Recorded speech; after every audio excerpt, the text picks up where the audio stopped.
The Grand Chessboard by Zbigniew Brzezinski. Europe's Historic Timetable.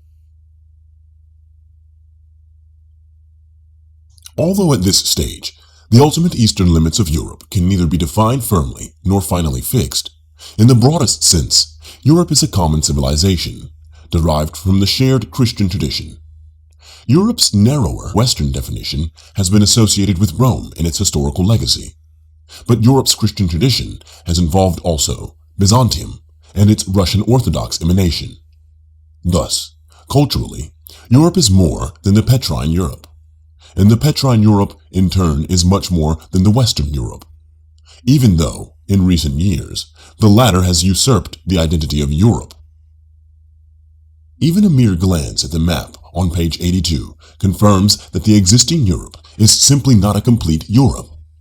Worse than that, it is a Europe in which a zone of insecurity between Europe and Russia can have a suction effect on both, inevitably causing tensions and rivalry. A Charlemagne Europe, limited to Western Europe, by necessity, made sense during the Cold War. But such a Europe is now an anomaly. This is so because in addition to being a civilization, the emerging United Europe is also a way of life, a standard of living, and a polity of shared democratic procedures, not burdened by ethnic and territorial conflicts. That Europe, in its formally organized scope, is currently much less than its actual potential.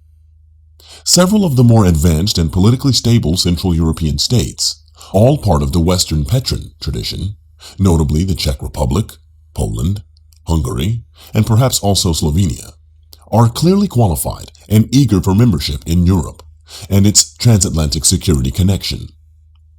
In the current circumstances, the expansion of NATO to include Poland, the Czech Republic, and Hungary, probably by 1999, appears to be likely. After this initial but significant step, it is likely that any subsequent expansion of the alliance will either be coincidental with or will follow the expansion of the EU. The latter involves a much more complicated process, both in the number of qualifying stages and in the meeting of membership requirements. See chart on page 83. Thus, even the first admissions into the EU from Central Europe are not likely before the year 2002, or perhaps somewhat later. Nonetheless, after the first 3 new NATO members have also joined the EU, both the EU and NATO will have to address the question of extending membership to the Baltic republics, Slovenia, Romania, Bulgaria, and Slovakia, and perhaps also eventually to Ukraine. It is noteworthy that the prospect of eventual membership is already exercising a constructive influence on the affairs and conduct of would-be members. Knowledge that neither the EU nor NATO wishes to be burdened by additional conflicts pertaining either to minority rights or to territorial claims among their members, Turkey versus Greece is more than enough, has already given Slovakia, Hungary, and Romania the needed incentive to reach accommodations that meet the standards set by the Council of Europe. Much the same is true for the more general principle that only democracies can qualify for membership. The desire not to be left out is having an important reinforcing impact on the new democracies. In any case, it ought to be axiomatic that Europe's political unity and security are indivisible. As a practical matter, in fact, it is difficult to conceive of a truly united Europe without a common security arrangement with America. It follows, therefore, that states that are in a position to begin and are invited to undertake accession talks with the EU should automatically also be viewed, henceforth, as subject in effect to NATO's presumptive protection.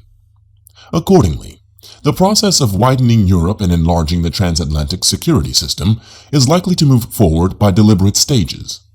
Assuming sustained American and Western European commitment, a speculative but cautiously realistic timetable for these stages might be the following. 1.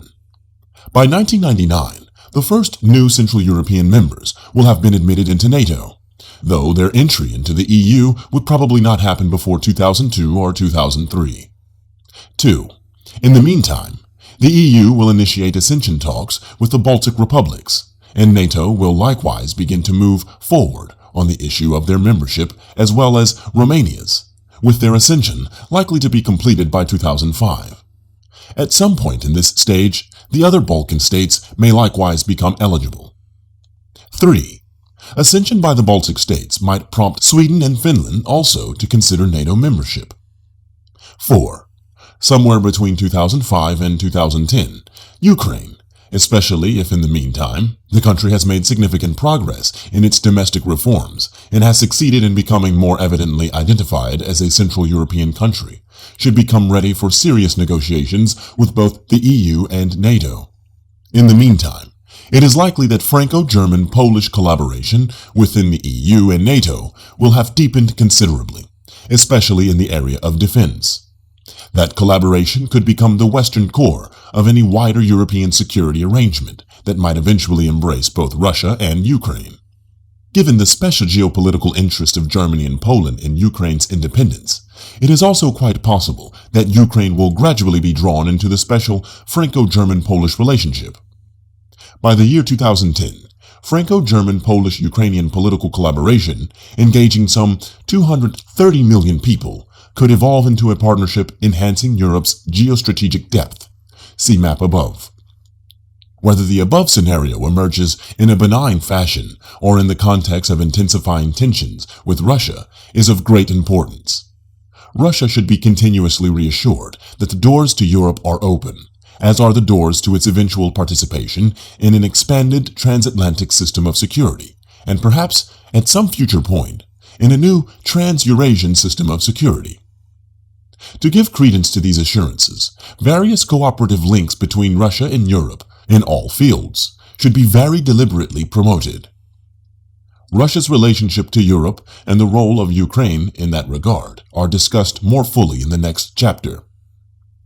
If Europe succeeds both in unifying and in expanding, and if Russia in the meantime undertakes successful democratic consolidation and social modernization, at some point Russia can also become eligible for a more organic relationship with Europe.